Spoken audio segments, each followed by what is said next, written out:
The iPhone Air 2 reportedly delayed, possibly even canceled. And of course, this is another rumor.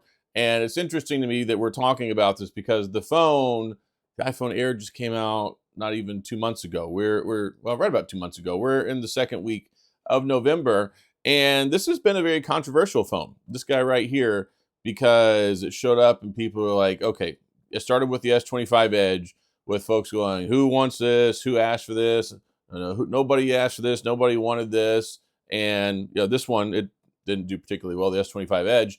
And then the iPhone Air showed up, and I think it had a little bit more positive reception from some of the tech community. But at the end of the day, it seems like maybe still people don't want a phone with one camera and a small battery and one speaker and just a couple other trade-offs for $1,000.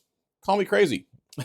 And yeah, I don't think there's anything wrong with that. And this phone definitely isn't for everybody. And it really doesn't surprise me after seeing the S25 Edge not perform well. It doesn't surprise me that this one is not performing well. I did talk about it a few weeks ago because there had been a report that production had basically been cut by 90%. But at the same time, there's always hope for the next generation. So I'm seeing all these articles are like, okay, yeah, it was supposed to launch alongside the iPhone 18. I'm like, come on, guys, we're 10 months away. 10 months away, and we're already talking about this. So I think it's just a little silly. But at the same time, I wanted to talk about it because I don't think we need one of these every year. I'm perfectly happy with, okay, they came out with this one. There's just not that much that's going to change probably from here to next year for them to turn around and try and sell the phone to the same audience that didn't want the first one. So if they're going to do a substantial redesign on it and make it a overall better phone, add another camera, add another speaker, add a vapor chamber, maybe that silicon carbon battery to get some extra battery life out of it, then maybe we can talk. And then maybe people will be happier. And it's the same thing with the S25 Edge. The S26 Edge was reportedly canceled as well, or it may be happening, it may not be happening, it may happen later on. This is the nature of these rumors because they get some information from people on the inside, whether it's a supply chain, whether it's somebody working with Apple, whether it's an expert that talks to somebody anonymously or whatever. And then we get these leaks and we get these rumors and they're sensational and all that stuff. But maybe we don't need a new one every year. And that's one thing that was kind of frustrating me with the S26 Edge. Okay, we got the S25 Edge, which I think is a good phone, and you can get one now, stinking dirt cheap. You can get them for like $699, brand spanking new, when it's a $1099 phone. So $500 discount after it's only been out a few months. This phone, $500 off, is amazing, and they even have them cheaper than that because Geek Squad has them refurbished at Best Buy for $499. So their loss is your gain. I mean, if you want to pick one of these phones up for $500-600, you're gonna love it. And sadly, Apple doesn't do that. If they were to go ahead and discount the price on this and go ahead and sell it for $699, $799, have some sales or some deals, I think a lot of people pick them up. I think there's just a lot of folks that look at this and go, why am I going to pay $1,000 for this when the iPhone 17 is so good and it has all those other things that we may get in the second generation of this phone? So I've talked about this in the past where we just don't see a lot of innovation year over year. So with a special boutique phone like this, I don't have a problem with them coming out with one every 2 years.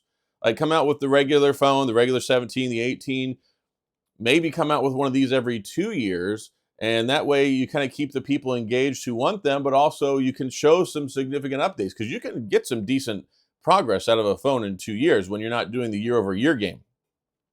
And again, that's why I thought it was silly with the S25 Edge because the S26 Edge was reportedly going to come out in January or February with the S26. Why are you going to buy it? Why are you going to come out with the S25 Edge in like June, July, and then come out with the S26 Edge, the upgraded successor, 6 months later? That doesn't make a whole lot of sense. Save it for next year. Or wait a year and a half and put it on cycle with the S26. And there have been rumors that we might get an S26 Pro or we might be replacing the Plus and all these things. There's a lot of stuff that floats around out there. It's all, there's truth to some of it, there's not truth to some of it. And ultimately, some of these decisions can change like that. Because in the span of like a month, we went from S25 Edge is not doing good, S26 Edge is canceled, S26 Edge may not be canceled, And then we're following the same rumor cycle with the iPhone Air. iPhone Air not doing good. iPhone Air doing terrible. iPhone Air may be canceled. iPhone Air maybe we're still getting another one. I don't know. So it's just one of those things where it's an interesting water cooler conversation, but really it's nothing to put any stock or hype into. We'll know more as we get to a couple months away. I mean, there's a little bit more validity when we talk about the S26 Edge because the S26 launch is like 2 months away.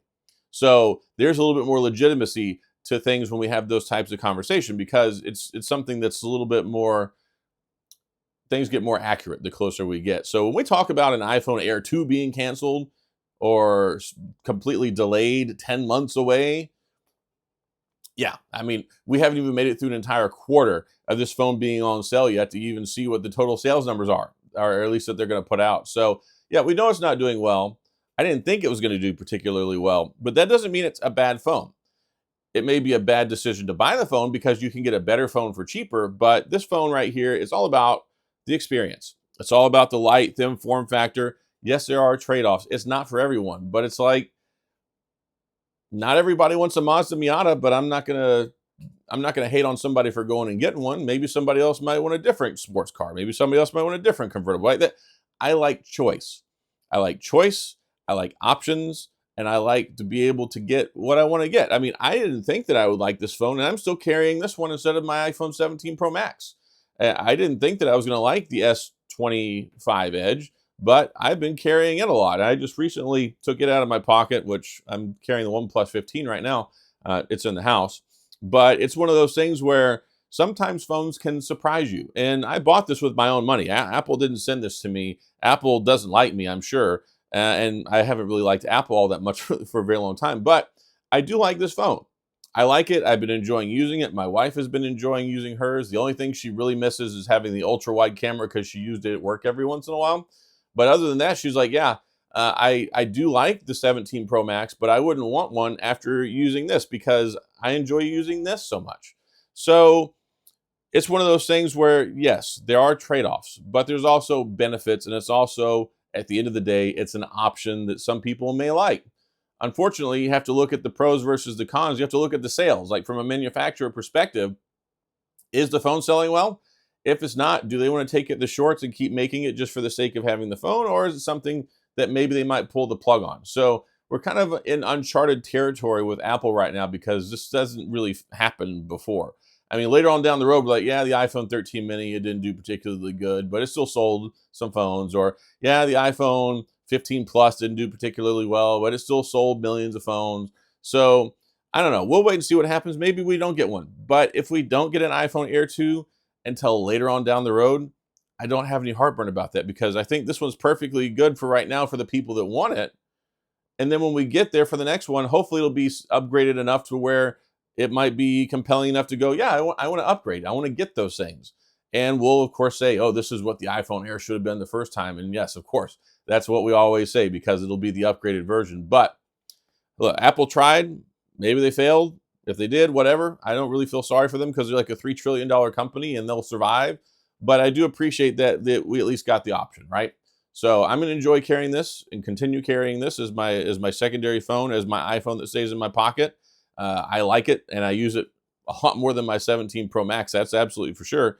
And we'll see what we get with the iPhone Air 2. Does it show up? Who knows? We'll find out in like a year. So don't worry about it too much right now. So that's all I got. If you have any questions, comments, gripes, concerns, complaints, all that stuff, please, of course, go to the comment section. I'll do my best to get back with you. If you enjoyed the video, please hit the like and the subscribe button and the little notification bell if you want updates when new videos come out. And as always, thanks for being here. I appreciate you watching, and I'll see you guys next time.